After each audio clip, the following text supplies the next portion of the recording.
నోటా వినిపిస్తుందన్నారు ప్రధాని మోదీ. ఇదే అంశానికి సంబంధించి ఇవాల్టి మార్నింగ్ డిబేట్ లో మనం చర్చించబోతున్నాం. నాతో పాటు డిబేట్ లో పాల్పంచుకుంటున్నారు భారతీయ జనతా పార్టీ నాయకులు దిలీపాచారి గారు, అలాగే బీఆర్ఎస్ పార్టీ నుంచి పావని గౌడ్ గారు, ఇక ప్రముఖ విశ్లేషకులు జయరాం గారు కూడా నాతో పాటు ప్యానెల్లో యాడ్ అయ్యారు. అందరికీ కూడా నమస్కారం.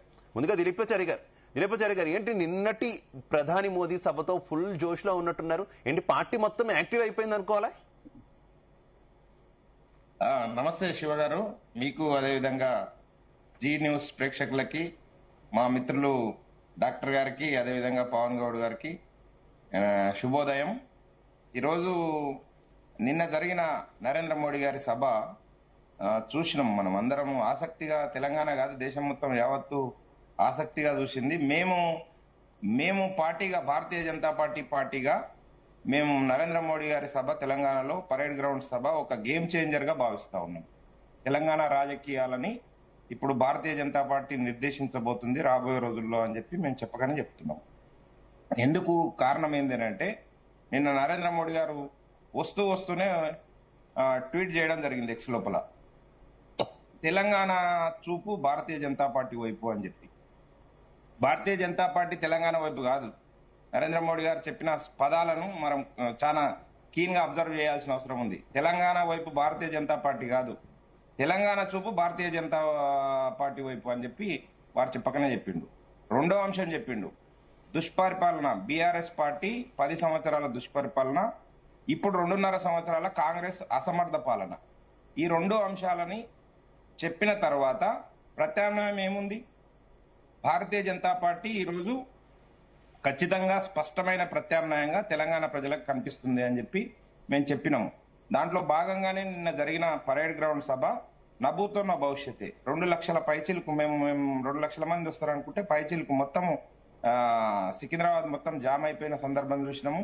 ఎక్కడికక్కడ ఎంతో ఉత్సాహంగా, అసలు నరేంద్ర మోడీ గారు కూడా ఓ సందర్భం లోపల సభను కంట్రోల్ చేయడం కోసం అవస్థపడాల్సిన పరిస్థితి వచ్చింది. అంత ఉత్సాహపూరితమైన వాతావరణంలో నేను సభ జరిగింది. అది ఒక విజయోత్సవ సభలాగా జరిగింది తప్ప బెంగాల్లో జరిగిన ఎన్నికలకి ఇక్కడికి ముడిపెట్టి చూస్తే ఆ ఉత్సాహం బెంగాల్ నుంచి ఇక్కడ దాకా మేము ఇంతకు ముందు ఏదైతే చెప్పినామో మరి ఇప్పుడు చెప్తున్న అంశం ఏంటంటే అంగ బంగ కళింగ అని ఏదైతే బీహారు, ఒరిస్సా, అదేవిధంగా వెస్ట్ బెంగాల్ ఏదన్నా అన్నామో, అంగ భంగ కళింగతో పాటు త్రిలింగ తెలంగాణ రాష్ట్రం కూడా ఇప్పుడు మా వశం కాబోతుంది. ఖచ్చితంగా భారతీయ జనతా పార్టీ ఆ దిశగా వడివడిగా వేగంగా అడుగులేస్తా ఉంది. ఎందుకు కానీ దిలీపాచారి గారు, సమరశంఖం పూరించడానికి నరేంద్ర మోదీ గారు ప్రధానమంత్రి వస్తే తప్పితే కదలలేని స్థాయిలో ఇక్కడ బీజేపీ కీలక నేతలు ఉన్నారా? ఎందుకంటే ఈ జోష్ వెస్ట్ బెంగాల్లో గెలిస్తేనే జోష్ రావడం ఏంటి? మహారాష్ట్రలో గెలిచారు, ఇతర రాష్ట్రాల్లో గెలిచారు, అప్పుడే జోష్ కనిపించాలి కదా తెలంగాణలో.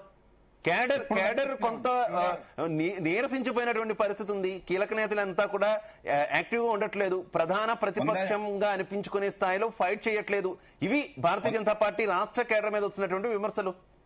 100% మీరు అబ్జర్వేషన్ కొంచెం తక్కువగా అనిపిస్తా ఉంది. భారతీయ జనతా పార్టీ సమరోత్సాహంతో ఉంది. తెలంగాణ శాఖ కూడా ఎట్టి పరిస్థితుల్లో 8 స్థానాలు కైవసం చేసుకున్నామండి.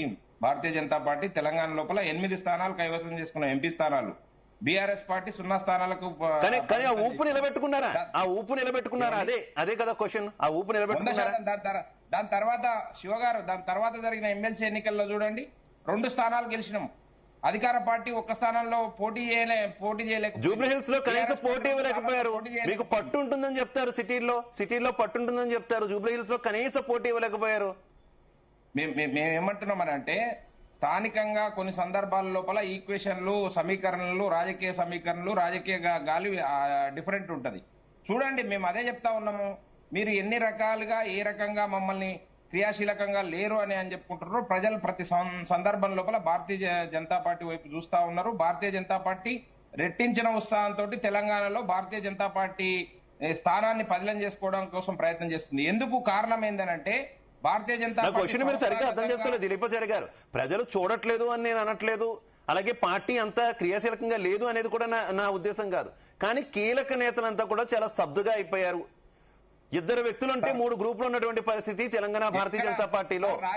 రాజకీయ పార్టీల్లో మీకు సహజంగా కనిపించే విషయాలు అవి మనం రంధ్రాన్వేషణ చేయాల్సిన అవసరం లేదు. Bharatiya Janata Party is a different. మీరు ఎన్ని రకాలుగా చెప్పినా ఏం చెప్పినా పార్టీ ఈజ్ ఎ డిఫరెంట్. ఖచ్చితంగా స్పష్టమైన విధానంతో ముందుకు పోతున్నాము, ఎజెండాను ముందు పెట్టుకొని పోతున్నాము. 2029, 28లో 29లో జరుగుతాయా, 29లో జరుగుతాయా, జమిల్ ఎన్నికలు జరుగుతాయా, లేకుంటే సింగిల్ గా జరుగుతాయా సందర్భం కాదు. కానీ మేము ఖచ్చితంగా రాబోయే ఎన్నికల లోపల తెలంగాణలో బాగా వేయడం కోసం మా రోడ్ మ్యాప్ క్లియర్ గా స్పష్టంగా ఉంది. ఆ రోడ్ మ్యాప్ ద్వారానే మేము ముందుకు పోతున్నాము. రోడ్ మ్యాప్ లో పొత్తులు ఏమైనా ఉన్నాయి? రోడ్ మ్యాప్ లో ఎక్కడ కూడా ఎన్డీఏ విస్తరిస్తాము, ఎన్డీఏను బలోపేతం చేసుకుంటున్నాము. ఇంకొక పార్టీ ముచ్చటనే లేదు, అవసరం లేదు, అవకాశం లేదు. ఎందుకనంటే బీఆర్ఎస్ పార్టీ ప్రస్తుత తెలంగాణ రాజకీయాల లోపల ఇర్రెలవెంట్ పార్టీ కనుక మేము ఆ ఇర్రెలవెంట్ పార్టీ దగ్గర మీరు ఏదైతే అనుకుంటున్నారో అవన్నీ అవకాశం లేదు.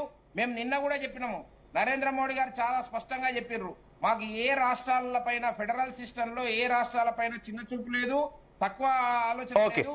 వికసిత భారత్ 2047 లో లక్ష్యంగా రాష్ట్రాలను కూడా భాగస్వామ్యం చేస్తాం, మాతో కలిసి రండి అని చెప్పిండు. దాంట్లో మనం రెండో ఆలోచన చేయాల్సిన అవసరం లేదు.